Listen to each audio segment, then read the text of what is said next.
right, so the recording has begun, and my name is Kimberly, and this is the Ladies Big Book Summer Boot Camp. We are continuing on in Bill's story, and I'm excited to have lots of participation today. So we are on page 6, third paragraph down, and it goes, "The mind and body are marvelous mechanisms, for mine endured this agony 2 more years. Sometimes I stole from my wife's slender purse when the morning terror and madness were on me. Again, I swayed dizzily before an open window or the medicine cabinet where there was poison, cursing myself for a weakling. There were flights from the city to the country and back as my wife and I sought escape. Then came the hellish night when the physical and mental torture was so hellish I feared I would burst through my window, sash and all.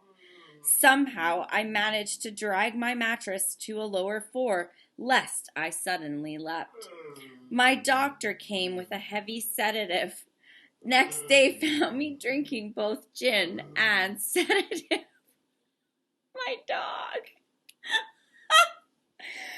"The next day found me drinking both gin and sedative. This combination soon landed me on the rocks. People feared for my sanity. So did I. I could eat little or nothing when drinking. I was 40 pounds underweight. My brother-in-law is a physician, and through his kindness and that of my mother, I was placed in a nationally known hospital for the mental and physical rehabilitation for alcoholics. Under the so-called belladonna treatment, my brain cleared. Hydrotherapy and mild exercise helped much. Best of all, I met a kind doctor who explained that though certainly selfish and foolish, I had been seriously ill both bodily and mentally.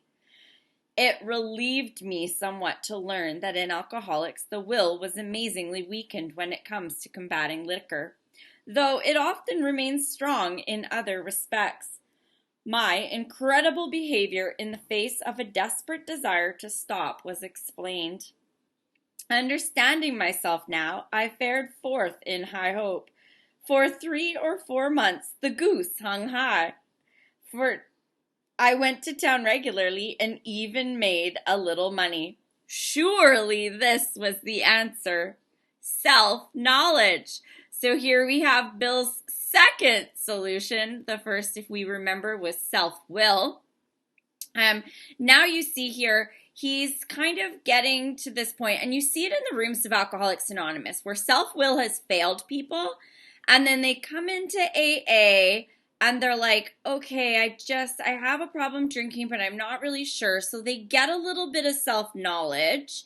They get a little bit of the understanding. And like Bill says here, he was relieved to know that, he's still a strong, capable man, but he's got a disease. So he learns a little bit about it. And he's like, oh, I was relieved to hear that, because he thought maybe there was something wrong with him, or he's weak, or he's broken, he's not good enough, right? So, oh, good.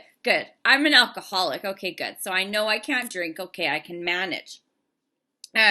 The belladonna treatment is a lovely treatment they give in treatment facilities back in the 1930s, where they fill you with a mixture of pretty much a detox blend, if you get what I mean. And then they give you a little bit of a mild deliriant, just to get you through those first couple days of detox. So you're pooping yourself a little bit and cleaning yourself out. And then, of course, we hear this solution a lot in the rooms is, that hydrotherapy and mild exercise. Hiking and yoga moms unite! Woohoo! Right? Like, awesome! I'm going to get some mild exercise. I'm going to get in touch with nature. I know I've got to jump good, right? I got some self-knowledge. I love the self-knowledge guys. We have them here in the rooms out in Vancouver, and they've been to treatment 20 times. This is my 21st time in treatment. They can quote you everything you need to know about addiction and triggers and all the jazz in between, but they're still a bloody nightmare. And it's like, okay, how's that self-knowledge working for you? If you've been to treatment 20 times and you know everything, why are you coming back? Like, I don't understand you. Because there's more to the disease. Of course, on that previous paragraph, we talk about Lois, right? Our friend Lois, she took Bill to the country. She took him here. She took him there because they were trying to find a way to get him to stop drinking. She was the one who brought the mattress downstairs. Bill was too drunk to do so. And then, of course, that combination of gin and sedatives. Well, I'm a pill girl. It's part of my story. I loved combining different things for a solution different times and different days. So here we've got him. He's in his first stint in treatment. He detoxes. He's like, okay, cool, I got this. And off he goes with his self-knowledge. Any of that ring a bell for anybody? Self-knowledge is going to fix us. Yoga and hiking. I just got to avoid my triggers. No hands up today? Della, go ahead. Of course I got my hand up. I can relate so much to Bill. Good morning, ladies. Bella alcoholic. What I have underlined there on page 7 is I could eat little or nothing when drinking. I was 40 pounds underweight. I went to a wedding and one of my girlfriends called me Skeletor. Because I'd gone from like a size 10 to a size 0. And with the drinking and the other anti-blackout powder, yeah, I could barely eat. Drinking was my life. And yeah, self-knowledge, yeah, it didn't get me very far for sure. Please, just give me 30 days. Let me do this on my own. Yeah, day 1, day 2, yeah, it worked for a little while, but I was irritable, restless, and discontent. And then day 3, there I am drinking again. So yeah, no, self-will and self-knowledge did not do me very well. Thanks, Kim. Yeah, I love it. You hear it all the time. Look for it in meetings now. Watch for the self-knowledge crowd, right? You can hear the self-will and the self-knowledge, and we're going to hear the third solution in a sec, but they're like, oh yeah, I know what to do. I'm like, yeah? You do you? Obviously you don't, because you're coming back. They're like, oh, yeah, I know it all. I've been here. I've been to AA before. I got this. I'm like, okie dokie, let's see how this goes. Let's see how it went for Bill having the self-knowledge. But it was not. For the frightful day came when I drank once more. No way. Didn't see that coming. The curve of my declining moral and bodily health fell off like a ski jump. After a time, I returned to the hospital. So he's gone back to the hospital. This is his second time in treatment. This was the finish, the curtain, it seemed for me. My weary and despairing wife informed me that it would all end with heart failure during delirium tremens, or I would develop a wet brain, perhaps within a year. She would soon have to give me over to the undertaker or the asylum. They did not need to tell me. I knew and almost welcomed the idea. It was a devastating blow to my pride. I, who thought so well of myself and my abilities, of my capacities to surmount obstacles, was cornered at last. Now I was to plunge into the dark, joining that endless procession of sots who had gone on before. I thought of my poor wife. There had been much happiness after all. What would I not give to make amends? But that was over now. No words can tell of the loneliness and despair I found in that bitter morass of self-pity. Quicksand stretched all around me. I had met my match. I had been overwhelmed. Alcohol was my master. Bill's getting pretty hopeless. He's super hopeless. He's here. He's in treatment the second time. He's tried self-will. He's tried self-knowledge. He's failed. He's back in treatment. He is broken. He's humbled. He's losing that big ego he had. That chip on his shoulder has crumbled into flakes and powder on the floor. He's like, I'm stumped. I'm hooped. I don't know what to do. I can't stop drinking. I want to stop drinking, but I can't. Anybody relate to that? Anybody been there and said, I don't want to drink anymore. Why can't I stop? That's where Bill is. He's like, I'm at treatment. Why is this not working? He doesn't understand. Deanna. Hi, I'm Deanna. I'm an alcoholic. Yeah, he's going from step 0 to step 1 here. He's starting to kind of look at the powerlessness part and definitely the unmanageability part. I definitely was here for myself when I relapsed after 19 years and I had a hard time getting back on track again. I was really surprised by that. And so I can definitely relate to that. Absolutely. Wendy. Did you hear my kid? Nope. Good morning. I'm Wendy. I'm a grateful alcoholic. I can relate in the sense of, okay, I haven't had to relapse yet, and I'm saying yet, and I'm knocking on wood. But what led me up to getting help was my constant relapsing. So yeah, I can relate to that story.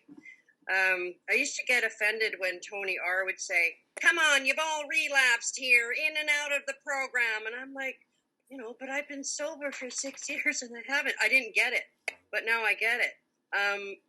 If I could have done it on my own, I definitely wouldn't have ended up in these rooms of Alcoholics Anonymous. And so yeah, I can relate to his story big time. Absolutely. Thank you. And for myself, I've never relapsed, but I've been in this hopeless state where I've not been able to stop. And there's a big difference. Since I've stopped and applied my solution, I have not relapsed. I stuck and stayed in AA since day one. I didn't have the solution since day one, but I didn't pick up. This is where I do disagree with Tony, because Tony's relating those not being able to stops with relapse. That's not relapse. A relapse is when you have stopped and you start again. Not being able to stop is not a relapse. That's your disease. Full-blown full tilt, hitting bottom, bouncing off the bottom 10 times, right? How many people have bounced off the bottom a few times? That's not a relapse. That's my want to stop, but never being able to stop. And I don't like when Tony says that. It drives me nuts. That's me hugging the bathroom floor saying, I'm never, ever, ever, ever, ever, ever, ever going to drink again. I've never stopped. I'm not able to stop. That's my hopelessness. There's a big difference between being stopped, doing this program, stopping doing the program, and picking up a drink tomorrow. That's a relapse. All those times when you couldn't stop are not a relapse. That's your disease. That's you not being able to stop. That's the unmanageability. Do you like that better, Wendy? Yes, thank you, because that helps me, because I was still like, well, then I'm not going to use the word I constantly relapsed before I came in the program, because like I said, I got upset with him saying that. Yeah, you couldn't, you constantly couldn't stop. You constantly couldn't stop. You hadn't stopped and started and stopped and started. Because of the allergy, yeah. Big difference. Big difference. Yeah. Charmaine? Hey, I'm Shawny. I can so relate to this. My goodness, when I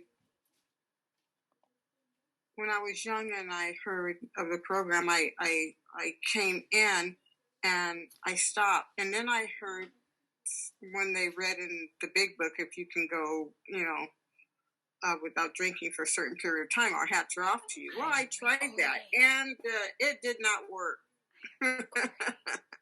I came back to Alcoholics Anonymous very quickly, and I stayed in the program, and in the fellowship because this is my life, and I'm just so happy that I get a chance to live it sober.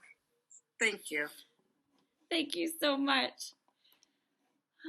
My children just figured out that I'm recording this, and I'm like,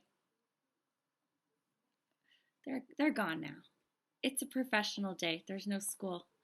Evelyn, go ahead. Hi, everyone. My name is Evelyn. I'm an alcoholic, definitely. I can relate to this, story as well. I can remember I had 29 days, and I picked up. I relapsed, because I actually didn't think really nothing was wrong with me. I didn't know that I was powerless over alcohol until I winded up in that rehab. And for me, the rehab worked for me. I stayed in rehab for a year. And somewhere in that rehab, I realized that I was powerless over alcohol and so many other things in my life, and I'm just grateful for this meeting. And, coming around a couple of 24s, I never went through this big book like this before, line by line. And, I can say that today that I get so much out of this meeting and all the women in here that share their experience and hope. Please keep coming. Thank you. Thanks for allowing me to share. Thank you so much, Evelyn. I'm so glad you're here. All right, let's hear what happens next. Trembling, I stepped from the hospital a broken man. Fear sobered me for a bit. Then came the insidious insanity of that first drink, and on Armistice Day, 1934, I was off again. Everyone became resigned to the certainty that I would have to be shut up somewhere or would stumble along to a miserable end. How dark it is before the dawn. In reality, that was the beginning of my last debauch. I was soon to be catapulted into what I like to call the fourth dimension of existence.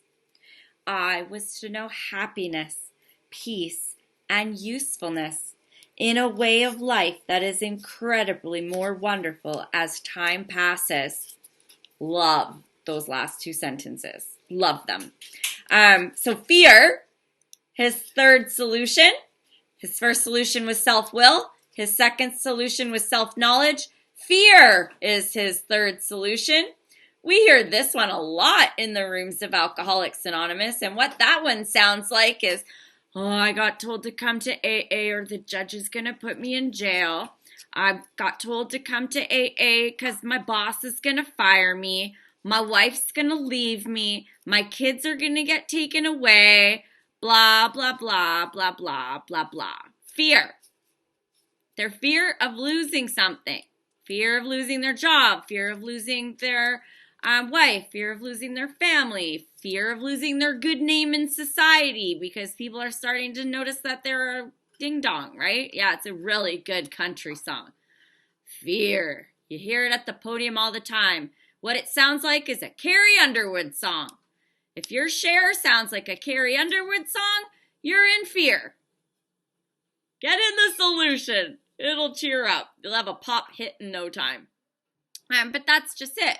People, they get to, that I went from a country song to a pop hit, princess. There we go, Della. You like that one? But fear is not a good solution. Fear is basing your sobriety on losing something or someone. Fear, like happened to Bill here, will keep you drunk for a minute, and then or keep you sober for a minute, and then you'll get drunk. But here he gives us a little bit of foreshadowing of what's to come. He says, but soon I was to know this new fourth dimension of existence, happiness, peace, and usefulness in a way of life that is incredibly more wonderful. I have that. I know a couple other ladies in this room have that. Yeah, it's a Monday today. It's a People-y Monday, and I'm just kind of doing the Monday do. But my life is still incredibly wonderful. I still have amazing things on the horizon. I still have peace and serenity. I just have to laugh at the people-y moments. That's probably the best part of my sobriety. It's the fact that people can be people-y and I just laugh and giggle. I'm like, oh, I'm not even answering that question. It's just not worth my 30 seconds to type an answer to that. And so, we get to have that happiness and that peace. So here, Bill doesn't want you leaving the book right now going, oh God, this is awful. He's giving you a little taste of what's to come. It's a teaser, right? It's like one of those, what is it for those movies? A trailer. He's like, I was hopeless. I was duped. I'm drinking. But I was about to know something so amazing. Tune in next time. No, you don't need to. It's 24 after. We're going to keep going. Near the end of that bleak November, I sat drinking in my kitchen. With a certain satisfaction, I reflected there was enough gin concealed about the house to carry me through that night and the next day. My wife was at work. I wondered whether I dared hide a full bottle of gin near the head of our bed. I would need it before daylight. My musing was interrupted by the telephone. The cheery voice of an old school friend asked if he might come over. He was sober. It was years since I could remember him coming to New York in that condition. I was amazed. Rumor had it that he had been committed for alcoholic insanity. I wondered how he had escaped. Of course, he would have dinner, and then I could drink openly with him. Unmindful of his welfare, I thought only of recapturing the spirit of other days. There was that time we had chartered an airplane to complete a jag. His coming was an oasis in this dreary desert of futility. The very thing, an oasis. Drinkers are like that. The door opened, and he stood there, fresh-skinned and glowing. There was something about his eyes. He was inexplicably different. What had happened? I pushed a drink across the table. He refused it. Disappointed but curious, I wondered what had gotten into the fellow. He wasn't himself. Come on, what's this all about? I queried. He looked straight at me. Simply but smiling, he said, I've got religion. I was aghast. So that was it. Last summer, an alcoholic crockpot. Now I suspected a little cracked about religion. He had that starry-eyed look. Yes, the old boy was on fire, all right. But bless his heart, let him rant. Besides, my gin would last longer than his preaching. So here we've got Ebby Thatcher. So Ebby Thatcher was an old friend of Bill's. They had been boyhood friends. Think of it as a bunch of frat boys. They all drink and be ding-dongs together. And that was Bill and Ebby and a few other of his friends. So Bill, like Ebby, had been a drunk, town drunk. So when Bill hears that Ebby's coming over, when you're that drunk and you're by yourself and no one will drink with you anymore, you're like, yeah, this is great. Let's dust the cupboards. Let's open the blinds. Ebby's coming over. We're going to have a good night tonight. Yeah. And then Ebby gets there and he's totally forgets that he had said he's sober. Thinks the guy's escaped the asylum because there's no way this guy's well, right? Because that's the reference Bill has. Bill's been put in treatment twice. Bill can't get sober. Bill's had stints of sobriety. So he's thinking, yeah, Ebby's trying too. But man, we're going to tie one on tonight. This is going to be great. So he's excited that Ebby's coming over. So he opens the door and he's like, whoa, Ebby looks like he's just got off of a job interview or something. He's all spiffied up. But he's noticing his fresh skin. He's notices these things about him, right? He looks healthy. His eyes are a twinkle. He's got that healthy glow about him. You see someone that's not doing so well, they don't look all pink and fresh. Their eyes are sunken. They don't have any pep to them. right? And so he opens the door and he's like, whoa, okay. So then he's like, come on in, buds. Still doesn't give a shit. Pushes a drink across, right? Here you go. And then he's like, what the fuck is going on? Why aren't you picking up the drink? He's like, what is this about? And he's like, I've got a religion. So Bill's first reaction is like, oh, God, ugh, you got religion, which gives us a really good clue as to why this is a spiritual program. Because Bill, like a lot of other people in this room, had prejudices against religion. So when Ebby said, I've got religion, Bill's like, ugh, right? So he knew that a lot of us are going to be the same way. I was the same way. When I saw that God word on the wall, I was like, oh God, here we go, right? So that gives us a clue. Him being so aghast is a lot of the reason why this is a spiritual program, not religion. So in it, he's like, all right, well, at least I got enough gin to listen to this guy rant about whatever he's going to rant about, right? Anybody else got anything off of this page? You guys are quiet today. Girls are super chatty normally in the group. I like Bill's story, so I don't care. I'll keep reading it. I get excited. All right. So, one thing I do have written in my book is Ebby's mom was the mayor. And so this is why we're going to hear that he got this special second chance because he was the town disgrace, but his mom had some stature. So, this is what happened. But he did no ranting. In a matter-of-fact way, he told how two men had appeared in court, persuading the judge to suspend his commitment. They had told of a simple religious idea and a practical program of action. That was 2 months ago. And the result was self-evident. It worked. 2 months. So if you have a sponsor or an advisor or someone in your life telling you to go slow, tell them you're not making a roast in the crock pot. Ebby did this in 2 months, and he's pounding on Bill's door to carry the message. This 90 meetings in 90 days isn't a prerequisite to doing this work. Step 1 doesn't take a year. God help me, someone told me they did 1 step a year. Holy, that's insane. I would do 1 step an hour if someone would pay attention long enough. I know someone that does 12 steps in 12 hours. Me, I like the weekend idea, the boot camp, 3 Friday night, 4 or 5 on Saturday, 6 through 12 on Sunday. Got other people that do it 7 to 8 days boot camp. We're doing this boot camp 3 days a week for the next couple months, right? 2 months, Ebby did this. Self-evident. Starry-eyed look. Boy was on fire. 2 months. So if someone's trying to take you through this slowly, find someone new. It's my recommendation.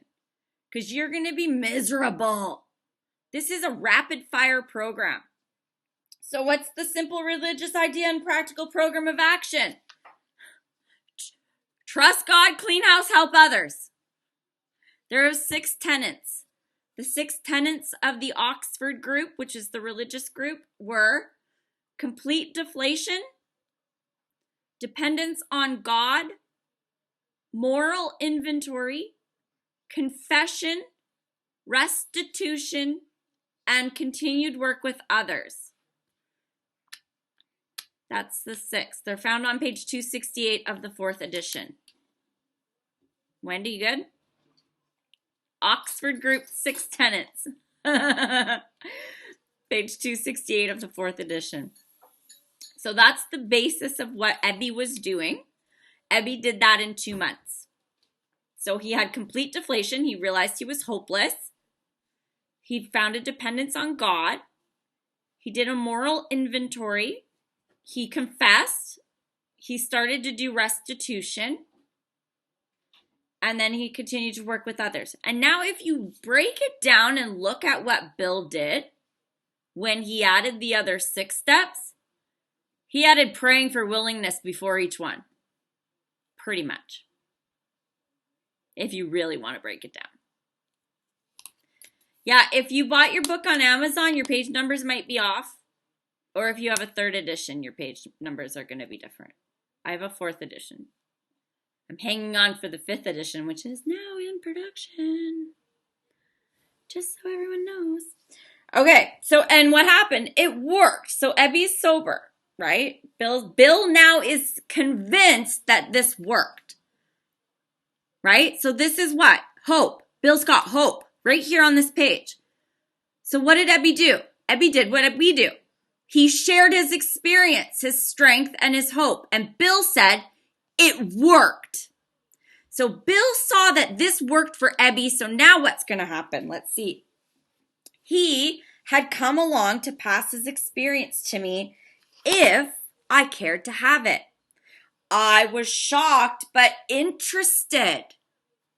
Certainly I was interested, for I had to be. I was hopeless. Bill's ears are up now. He's like, okay, something's going on.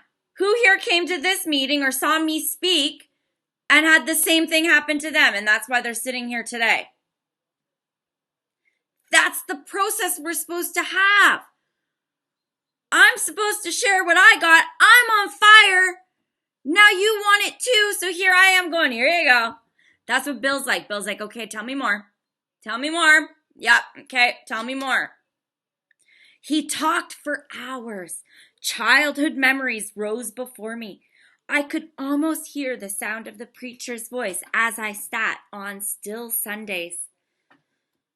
Way over there on the hillside, there was that proffered temperance pledge I had never signed. My grandfather's good-natured contempt of church folk and their doings. His insistence that the spheres really had their music, but his denial of the preacher's right to tell him how he must listen. The fearlessness as he spoke of these things just before he died. These recollections welled up from the past. They made me swallow hard. That wartime day in old Winchester Cathedral came back again. I had always believed in a power greater than myself. I had often pondered these things. I was not an atheist. Few people really are, for that means blind faith in the strange proposition that this universe originated in a cipher and aimlessly rushes nowhere. My intellectual heroes, the chemists, the astronomers, even the evolutionists, suggested vast laws and forces at work. Despite contrary indications, I had little doubt that a mighty purpose and rhythm underlay all. How could there be so much precise and immutable law and no intelligence? I simply had to believe in a spirit of the universe who knew neither time nor limitation, but that was as far as I had gone. With ministers and the world's religions, I parted right there.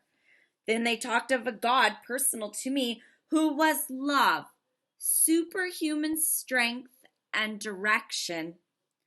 I became irritated and my mind snapped shut against such a theory. So that for me is the definition of God. You want to define what God is? God is love, superhuman strength, and direction. And you're going to hear strength and direction in this book while we're in this boot camp probably a dozen times. It's in the book a half dozen times. It says, when in doubt, pray for strength and direction. Sit quietly and ask for strength and direction. God is strength and direction and love. And if you're here, we have our first training word wheel. Training, you know what I'm going to say. Training wheel word for God. There's about 7 of them that are going to come in the next 2 pages. If you don't like the word God, we've got substitutes. You can call him the spirit of the universe. That's your training wheel word number 1. For me, the spirit of the universe was my first higher power. Those who have been here before know that it was the Oprah Winfrey law of attraction. That was my first higher power. I was like, nah, not doing God. Why didn't I do God? Well, because I'm like Bill. I don't agree with religion. I didn't agree with all the being told stuff. But I'm also a scientist mind. So I knew that there had to be more. For me, I'm like, okay, Big Bang Theory. Okay, well, where did the two things come from that banged? What put them there? Right? Chicken and the egg. Okay, yeah, you need an egg to make a chicken, but you need a chicken to make a leg. Who put it there? Right? Like there was always that something else I needed an explanation for. Okay, if the two particles bang together, who put the particles there and how did they bang? Like it wasn't, I needed more information. So I never was an atheist, but I didn't like religion. Not doing, I grew up Catholic, Reformed Catholic over here, not doing the Catholic thing, not doing the God thing. Nope. So for me, my first higher power was the Oprah Winfrey Law of Attraction. I'm going to put good things out and good things are going to come back. That was my beginning and it worked. Marianne, Toronto. Hi, friends. I am an alcoholic from Toronto. My name's Marianne. Grateful to be here. Grateful to be sober today. I know when I saw God, I didn't have an anger towards God. I just never got God as a child being exposed to religion. So when I saw God, I kind of cringed and went, oh, God, how am I going to do this? Somebody said, group of drunks, have a solution, drank like you, and don't do that anymore. And I went, okay, that's my first power. And I followed in the instructions. And I continue to do that today to get to my God that I have now. But group of drunks worked real well for me. Great outdoors, too, apparently. Absolutely. And I think it's funny that you and I both had the same reaction when we came in and saw God and we said, oh, God. We're turned off by the God word and yet we say, oh, God. Very ironic. Very ironic. Deanna. This part of the book is always really, really powerful for me because I'd never seen it written exactly how I felt. And I totally understand exactly what you were talking about, Kimberly, because I, too, am a recovering Catholic. And I've always believed in something, but then with the religious stuff, I had that snapshot mind. And it was that all or nothing thinking. I thought, well, either I had to believe this or I couldn't believe in anything. And I didn't really understand that it didn't have to be like that, that there was what Bill is talking about here was what was going on. And he was actually pondering this. And those were actually, I never really talked to anybody about this pondering that he was doing, when I was pondering. And so to read it here, it was really super powerful the first time that I read that. And I was very, very grateful. I didn't feel so alone anymore.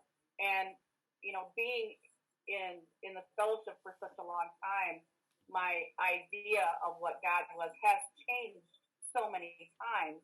And I think that is such a common, thread throughout all of us that are here that we're pondering. We're actually doing more research. We're trying to figure out, what do I truly believe in and what is that? And ultimately it's God. So, I'm just very grateful, for Bill's words. Awesome sauce. And we're going to get into more God in 4 classes. Because we're going to finish with Bill's story and we're going to do step 1, 2, 3. And when we get into 2 and 3, we're going to talk all sorts of God stuff. And so if that's a word that bothers you, don't worry about it. Don't worry about it. You can interchange it with anything. And we'll just talk about power more when we get to it. Diane? Thank you. I'll make it quick because I love hearing you read. But absolutely, I come from the science mind, and I find the whole thing of God. I do believe I can never be an atheist for the same reason. It's like, well, what do I know? We know so little. Humans basically know how to go to war if you look at our history as humans. But anyway, what I'm trying to say is that I also feel religion to me was always one of the big creators of wars and excuse for wars and dogma. And so, but I am so desperate to be connected with a higher power. And I do believe I use my belief, as you said, that who knows? I wouldn't close my mind off to any possibility. Secondly, the fellowship has been fantastic for me. I feel so insecure, and it's so embarrassing to admit that, who doesn't want to have that swagger, right? Like, yeah. But anyway, so yeah, it is the group of drunks. It is nature, and it is just waiting for, hopefully not for Godot, but something real. So I just really, I love hearing people of science mind feeling their higher power and their sense of God. So that gives me hope as well. Thank you. Thank you so much. There's always hope. All right, let's hear more. Where were we? The wars. To Christ I conceded the certainty of a great man, not too closely followed by those who claimed him. His moral teaching most excellent. For myself, I had adopted those parts which seemed convenient and not too difficult. The rest I disregarded. The wars which had been fought, the burnings and chicanery that religious dispute had facilitated made me sick. I honestly doubted whether, on balance, the religions of mankind had done any good. Judging from what I had seen in Europe and since, the power of God in human affairs was negligible. The brotherhood of man a grim jest. If there was a devil, he seemed the boss universal, and he certainly had me. But my friend sat before me, and he made the point But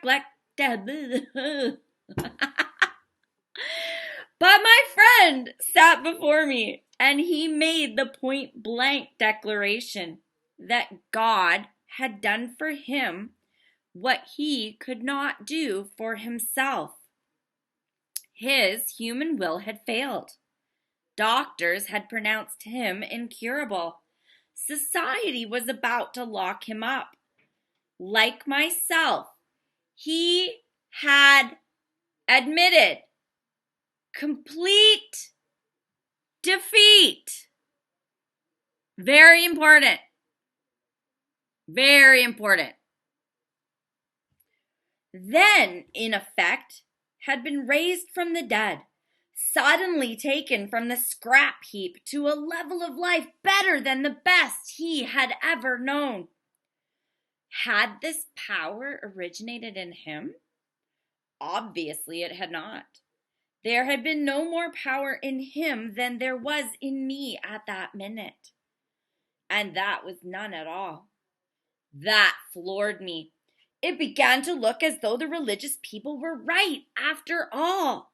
Here was something at work in a human heart which had done the impossible.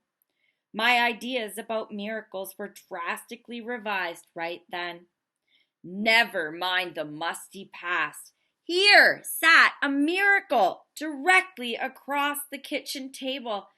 He shouted great tidings. I'm not at a kitchen table, I'm at my office desk, but I'm shouting great tidings. Why? Because I've experienced this miracle. If you are a member of Alcoholics Anonymous, if you have done this program of recovery, if you have let God into your heart and you are a living miracle, you shout this shit from the rooftops. You want people to have it. I stopped my car on the off-ramp of the highway to talk to the addict with the paper sign. I don't give a hell. I pull my black Mercedes over, I hop out of my car, and I give that homeless addict a hug. And I say, hey, I'm Kim, and I'm an alcoholic. I've been sober and clean for 5 years. She goes, you just stopped your car. I'm like, yeah. Your sign says you're suffering from addiction. I don't give a fuck. I stop. Sitting here on Zoom is great. I can carry this message. You know who needs to hear the message? The person that's not in the room. I'm loud with my recovery. I wear it on my sleeve, literally. Starts conversations. I have conversations with moms. Oh, my son's in treatment for the 5th time. I'm like, have you ever gone to Al-Anon? No. Have you ever tried the group counseling sessions at the treatment center your son's at that they can help you learn skills to help him? I didn't know that was available. You can help more than that person that comes to an AA meeting. I've watched people die. My ex-husband died. And what was the guilt that I felt? How come me? Why not him? How come I got this and he didn't? How come I left and got sober and he died? Why? Because nobody was loud enough to catch him. So what do I need to do? I need to recover loudly. I need to shout this. I need to tell you my great tidings. You know those people that knock on your door and they're like, have you heard the good news? I'm like, yeah, I have a big book. And they're like, huh?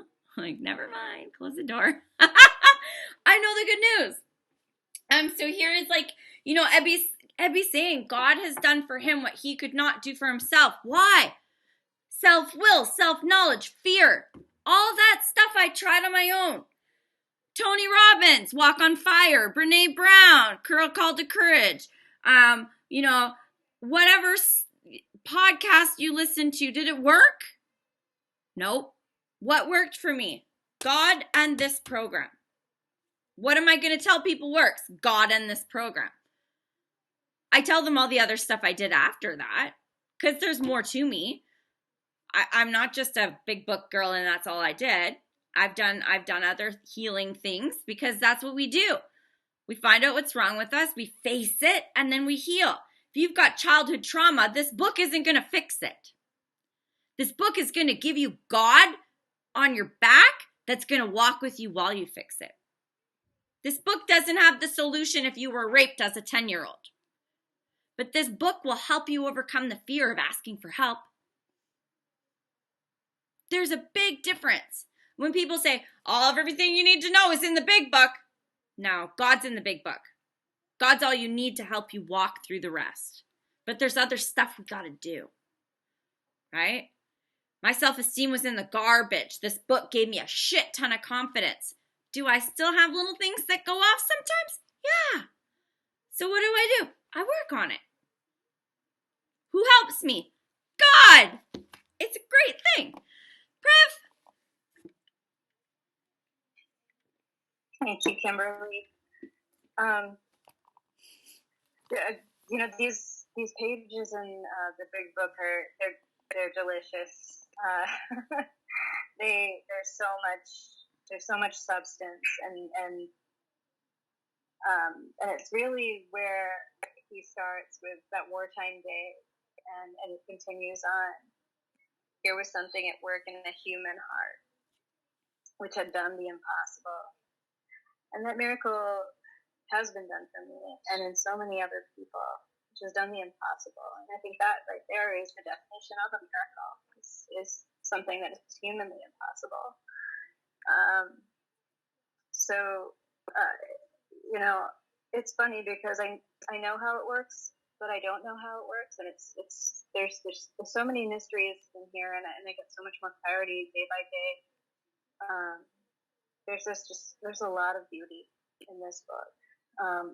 It's funny because there are a lot of teachers, right? You know, you mentioned Brene Brown. Deepak Chopra actually comes to mind when he's talking about the intellectual heroes, the chemists. I almost like hear that in the Indian accent, you know, the one that's very familiar with me, my culture, and you know, the gods and the goddesses. Because we, you know, in my particular background, you know, you mentioned being a Catholic. Mine was Hinduism. We've got, you name it, you know, there's an app for that. There's a God for that in my background.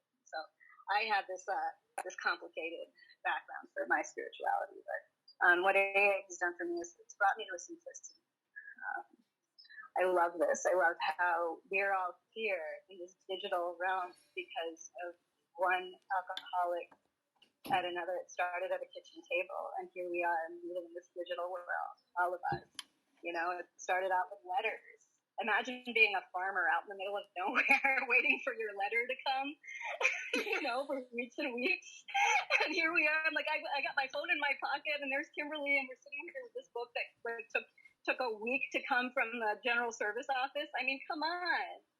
So I'm kind of more of a mild-mannered alcoholic in my communication style. I can be on fire on occasion, but I think of the two, I'm more of the Dr. Bob kind of gal than a better W, but, you know, we need all of our personalities to carry this. You know, some of us are a little bit more on the gentle and meek side, and some of us are the fiery spitfires, and everywhere in between. And we all belong, and we're all where we're supposed to be. But these pages are so wonderful, and I don't mean to, well, it talks about being more than inwardly reorganized, but then your roots grasping a different soil. And, the last thing I just want to say is that had this originated in him, I don't think that Bill wrote these pages. I truly feel that God wrote these pages. And it was just Bill with his typewriter or whatever. I firmly believe that God wrote these pages, and he did that for us. Absolutely. So thank you. Absolutely. And yeah, someone once told me that I wasn't conformed enough to be someone who carried this message. They said I needed to act more like a grown-up and dress more like a grown-up and more like a lady. And I was like, are you for real? Like, they actually said that to me, that I wasn't proper enough to carry this message. And my response after a good pause, I paused. I was like, well, the wonderful thing about AA is that there's lots of different things. So some people like the salt and some people like the pepper. I was like, because you know what? I'm never going to be that girl. I'm never going to wear that fully covered turtleneck and pants down to my ankles. I like to be comfy. I'm me. And the great thing about that is I'll attract people who are like me. And if somebody doesn't like that, they can go find someone else, because there's a nut for every wrench in here. And that's the wonderful thing about it. I didn't come to AA to be a robot. I was a robot out there, going through life. My parts were all rusty and rinkety and things were falling off everywhere. Jen?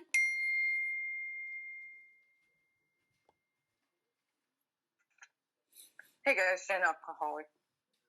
I don't know, I kind of tied some stuff together with Bill's story. Like, he keeps talking about the war, right? He keeps going back to that wartime. Like on page 11, he talks about the war. And then on page 10, he says he thought about that time, wartime, at the Winchester Cathedral, which is on page 1, which talks about the ominous warning which he failed to heed. And then on page 8, he gets drunk on Armistice Day, which is Veterans Day. So to me, it seems like the war really messed him up as far as his belief in a higher power. Because, I mean, I can relate. Like, I was in the war, and I saw a lot of... I was medical, so you can only imagine.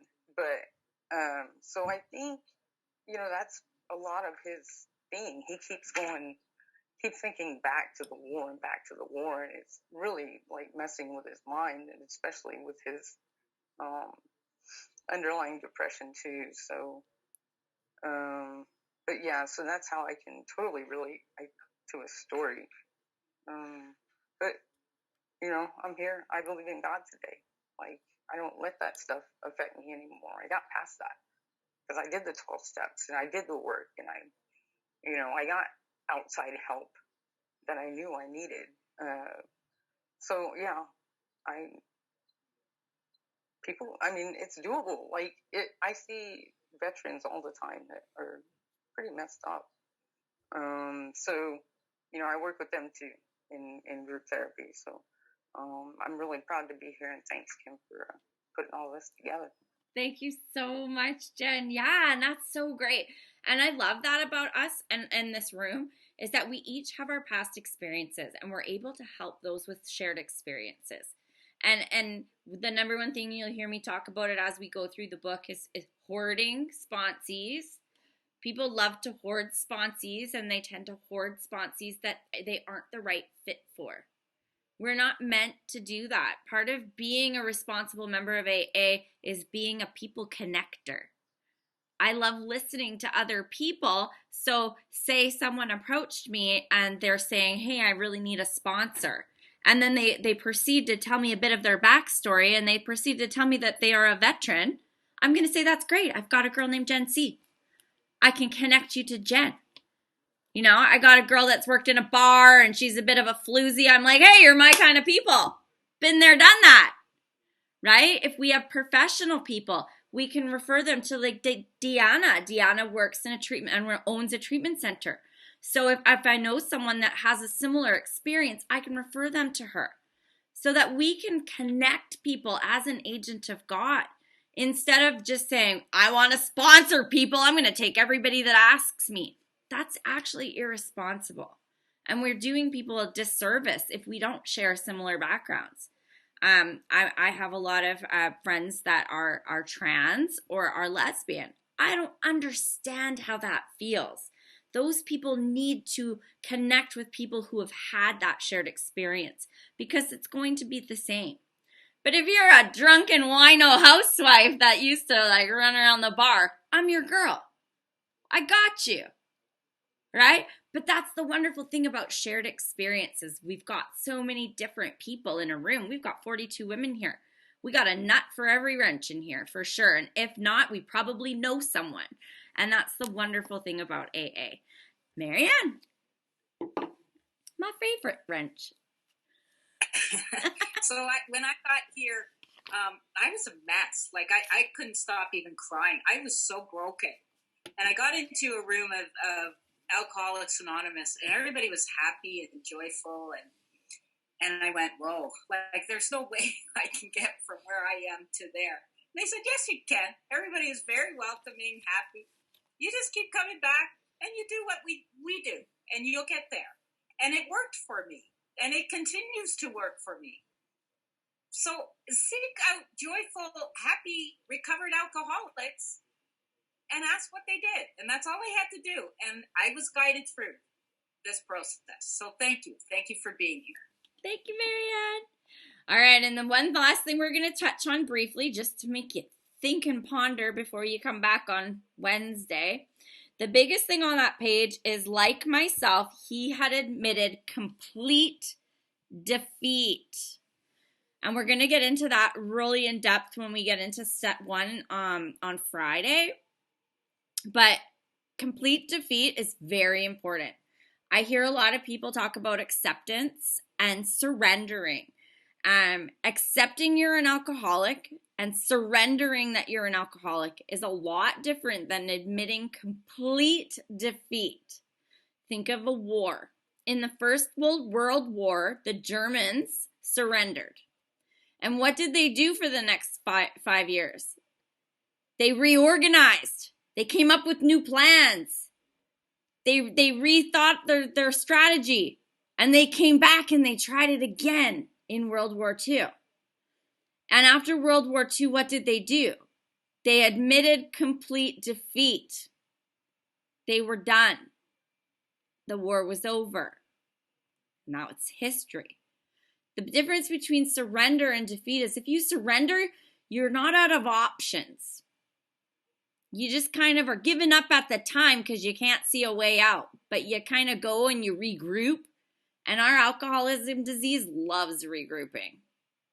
It loves saying, well, you know, now I have a better job. Now I'm not with that shitty husband. Now I'm making some money and I don't have any pressing problems or worries. Maybe this time it'll be different. Right? Me, while I've been sober for 5 years, I no longer have an abusive husband. I have 2 amazingly successful businesses. My children are awesome. I've got self-confidence. Maybe I can drink. Nope. I have admitted to my innermost self defeat. I cannot drink. I have the allergy. If I pick up one drink, I'm hooped. So for me, there is no maybe if. Maybe my life looks different, so it'll be okay this time because I've admitted that complete defeat. So that's something to think about. We're going to really explore it on Friday. Wendy, before we close. I just wanted to jot something down on the side there. What was the difference in a few words of surrender and complete defeat. Yeah. A couple of words that would possibly help me. I could write down. Acceptance, surrender, or accepting complete defeat. Because you can accept you're an alcoholic. You can say, oh yeah, I'm an alcoholic. But that doesn't mean that you're defeated. But how are they two different if you 100% surrender and complete defeat? Complete defeat is there is no other moves. You're done. Surrender means I give up. I can't see the way right now. Okay, that helps. Okay. Right? So if I'm playing X's and O's, right? And you can see on the board where the X's and O's are, so you know you can't put another X and make a line. That's complete defeat. Whereas if I'm playing checkers or chess and I just don't know enough to do another move, so I just kind of surrender. I'm like, okay, I surrender. Throw your hands up. Yeah. Okay. I don't know a way out. I surrender. Yeah. Ooh. All right. I just got a new. Whoops! I hit the wrong button. I pinned you. Sorry, Wendy. Okay, I'm trying to hit all unmute so that we can say the Serenity Prayer. And for those who don't know, we do it like this. We'll see you all again on Wednesday. We're going to finish up Bill's story, and we're going to start step 1 on Friday. Bring a friend, call a sponsee, find a sicko, bring them by. Who makes this all possible? God. Grant me the serenity. Accept the things I cannot change. Courage to change the things I can, and wisdom to know the difference. And the wisdom to know the difference. I ate marbles for breakfast today, apparently. Marbles? I have Is that what you said? I have marble mouth today. Great. Come on. You were fantastic. Yep. Thank you.